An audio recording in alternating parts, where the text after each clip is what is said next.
Ladies and gentlemen, today I am excited to bring you the deck profile you've all been asking for, which is my updated take on Oselargest post set 7 Moon Fangs and Cerulean Blaze. This deck, finally a 5th attack generator. Now being able to maximize all the soul blasting and superior calling effects from the soul, we now have 5 attacks that we can do consecutively every single turn, while recycling our pieces and maintaining all the benefits from my prior variation of Oselargest. I will say this deck profile will focus more on refining the deck. The ratios are a lot more optimal, and I still kept a lot of the core cards because my prior variation of Oselargest I was actually extremely happy with. There was nothing that I really wanted to cut or get rid of, but I still need to incorporate the brand new card because getting 5 attacks is just too good to pass up on. So this variation of the deck is going to focus more on optimization while keeping all the benefits from the prior list, now incorporating the new stuff into this list. You guys will get a better understanding of what I'm discussing while I'm going through the deck profile, but while you are watching it, if you enjoy seeing content like this, you already know what to do. Please make sure to like, comment, and subscribe. Don't forget to hit the notification bell so you will always update my newest videos coming out. Alright you guys, so to get this deck profile started off with, I'm still playing the Oselargest ride line for Oselargest. I believe that this is still the most optimal ride line to play for this deck. It requires your soul, your 2 pieces that you can use on rear guards, it's a 15k shield and 13k booster, which we'll have access to throughout the entire periods of the game. And the benefits from these is just great. You get soul, power, draw, 2 good pieces that you can recycle out with our other effects and use them later on. Now moving on to grade 3s, my first grade 3 is obviously 3 copies of Cruel Demonic Beast Lord Oselargest. This deck is still incredibly tanky, now aggressive thanks to the new support for the deck for 5 attacks. Oselargest still has everything going for him to be a still strong deck. You have the Searching Persona ride, the multi-attacks now, you have the extra defense and the powerful draws. Oselargest is really coming along and becoming a solid, or if not the best, start deck besides Keeper Sanctuary. For my next grade 3, I'm still playing a playset of our Steam Artist Tilligan. Not only one of our best offensive pieces, Steam Artist Tilligan is also a powerful combo piece for this deck. You need this card to do the Hottie Purge combo, and while you can no longer do the draw 3 combo of the deck, because I've swapped out the dragon for my new multi-attacker unit, you still have these 2 cards to set up your soul, draw 2 cards, and then recycle them out later. It's also still a really good beat stick piece because you have the recycling from the drop to soul to use with Tilligan to make sure you're still hitting match numbers against your opponent throughout all time periods of the game. That's it for grade 3s. Moving on to my grade 2s now, I'm playing 4 copies of Black Sky, Thunder, Quaking Queen, Laminia. Now Laminia, for me in this deck, is kind of in a funny spot. I thought about swapping her out for the new Persona Shield ticket unit, but then I also thought about her secondary ability being great depending on certain matchups. You know, Gandiva has a bunch of support, you want to see the 5th attacking piece to go ahead and set up your board places, so she's good for set up, and then obviously her cycling effect is great, but sometimes it can be a little awkward because anything you call with Lamina is going to call over itself anyway, and she's just going to reset. But I do think that Lamina is still, if not one of the most optimal cyclers for any nation. The drawing is good, the superior calling from the soul is good. I just think that the Dark States unit that gets you the Persona Shield ticket is worth experimenting with, but I still like Lamina for this deck. Moving on to my next grade 2, I'm still playing 3 copies of the famed Demonic Lady Lord's Orions. I'm going to go ahead and tell you right now, I'm still playing the Dark States Order package in this deck. I feel like it's too good to passive on right now, especially in this current meta. You need to be able to do things in the early game, you need to be able to rush, you need to be able to get power, and just do so much prior to people going to their grade 3 turns. Bob Zargon will blow up your board, let me dress up those markers, Odium will go into their extra turn the turn afterwards. You need to be able to pressure or at least match energy in the early game so that you can keep up with all the other decks that are better than you. Orion's draw effect, as well as the fact that she can set up your board, just does all of that. So it's really hard to say if I want to get rid of this card or not, but the package has been doing me so well, I just think the entire thing needs to stay until something better comes along. And for my next grade 2, the new MVP of the deck, we are playing 3 copies of our Half-Beast Demonic Spearman, Sati Gyros. Now Sati Gyros is a brand new Oselargest support piece with the following effect. He has 2 of them. The first one states, continuous rearguard circle. During your turn, if you have a grade 3 or greater Vanguard Oselargest in its card name, this unit gets power plus 5,000. Auto, when this unit is retired from your guard circle during your battle phase, if you have a grade 3 or greater Vanguard Oselargest in its card name, cost Counterblast 1. Choose a card with a different card name from this card from your soul and call it to rearguard circle. Simply put, this is a battle phase extension piece that allows you to call out another unit when you call over it from Oselargest's ability to something else in your rearguard circle. This card is fantastic for this deck. It gives you 5 attacks, and the best part about it is the fact that if you use in the early game to do your 5 attacks play when you see it right away. Now, Oselargest has been great for this deck. You know, the best thing about it is the fact that unlike the Wami from Marlene, this unit gives 5k power to itself, so when you attack with it, it can still be a good number on your turn. So swinging 15 and obviously transferring something out makes it really good. You won't have to use the booster, and if it's on your first turn, you won't need to because you're still swinging for a match number against a grade 2 unit. 3 of these came into the deck. I gave up the dragon that had the Sentinel restrict effect. It was really good, but I only played 1 of it. And then I cut down some of my grade 1s to their more optimal number so I can put this in because I do feel like 3 of these is needed. It is how you generate your 5th attacks, and I do think that doing 5 attacks consistently versus a potential Sentinel restrict or more resource management effects was needed. I think that this deck now has everything it needs for drawing and resource management, and now it's just maintaining the aggression. So 3 Gyros just felt perfect. I think 4 is a bit overkill, and you end up having to cut ratios and pieces of things that you don't want to get it to work.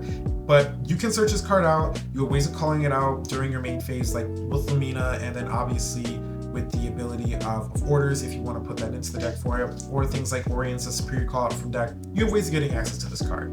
I think this card has been really fantastic in terms of deck building and in terms of using for aggression, and that's why 3 is perfect, and it's just a great extender for this deck. Moving on to grade 1s, I'm playing 2 copies of Hottie Purge.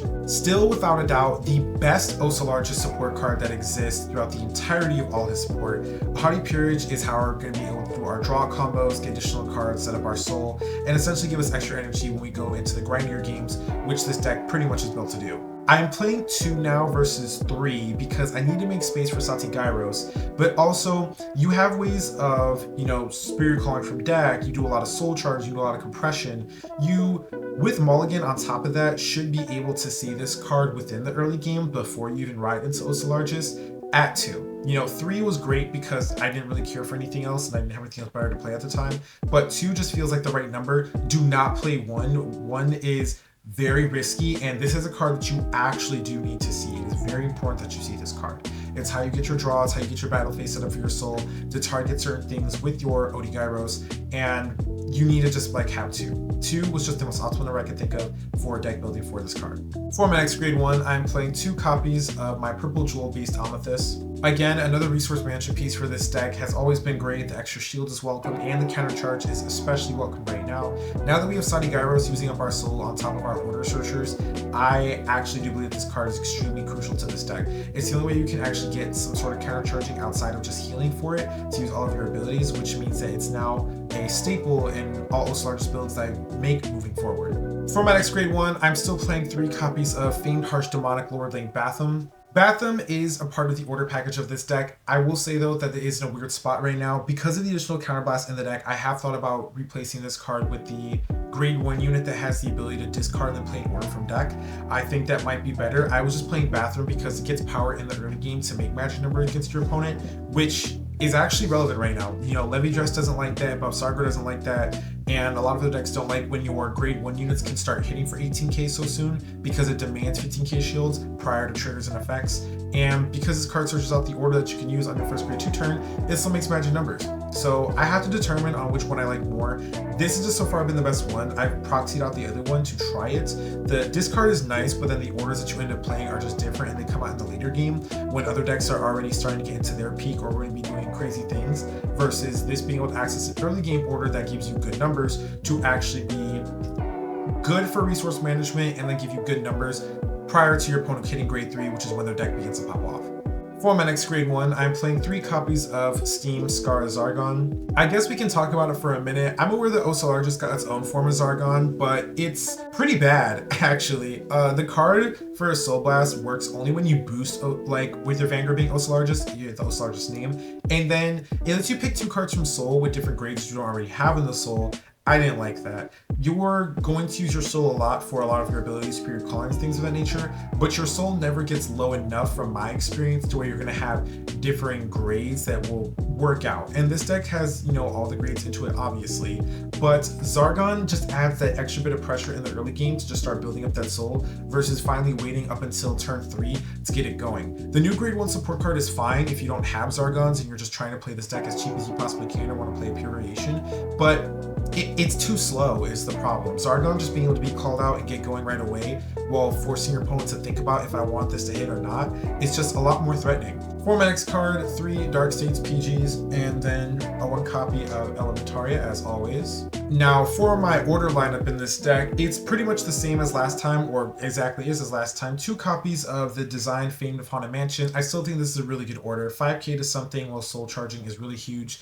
And on top of the fact that because I have to manage my CB a little bit better, that discard effect to reset this order and use it for the turn afterwards actually just comes sometimes. Sometimes those throw away dead cards I know I can get back later to get this in my hand, so I don't have to spend a CB searching out later. And then the Blitz order that I didn't have last time, but I can finally showcase on video this time. 1 copy of Union in the Sky. The extra defensive ability on top of all the other defensive skills that we have in the deck is important. If not, this card just becomes an extra, what's it called, ride cycler to draw additional card. But the defensiveness from this card is important. If you don't like Union in the Sky, the other orders that I think are just good for this deck is Radiance Caliburn right now, especially because of that counter charge ability. And then on top of that, the Fire Regalis, because it's another card that can compress your deck more for other pieces.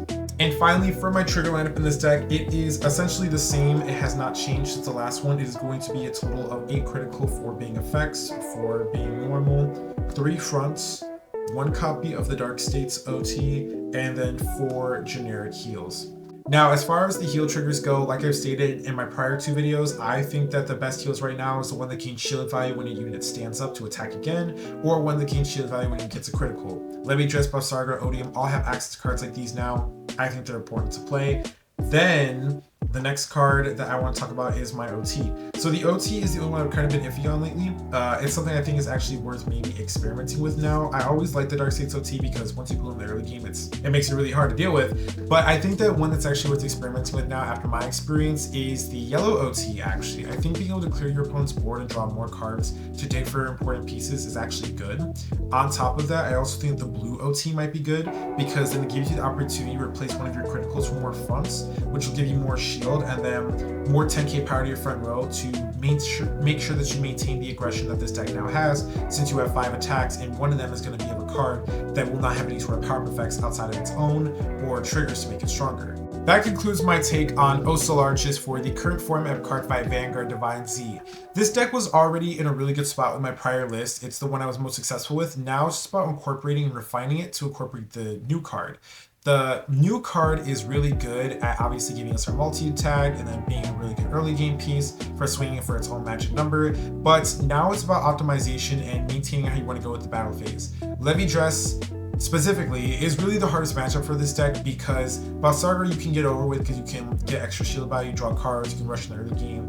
Odium's not that bad because of the same factors, and then Odium doesn't really mess up your board too much or not enough that you care, but Levy Dress is just hard for this deck because the Infinity Eyes marker making a very tough matchup. You know, your cards make magic numbers, but they don't make the numbers high enough to really exceed the power threshold of that outside of pulling the front triggers, which is why the blue OT with extra fronts is just better sometimes. But outside of that matchup knowledge, let me know what you guys think about this deck in the comment section below. I'm really curious to hear your opinions about it and what sort of changes you want to make to it or things I can do to make it better. Let's get a discussion going and tell me what you guys like about my newest largest deck. With that being said, card fighters, I'll catch you later. Peace.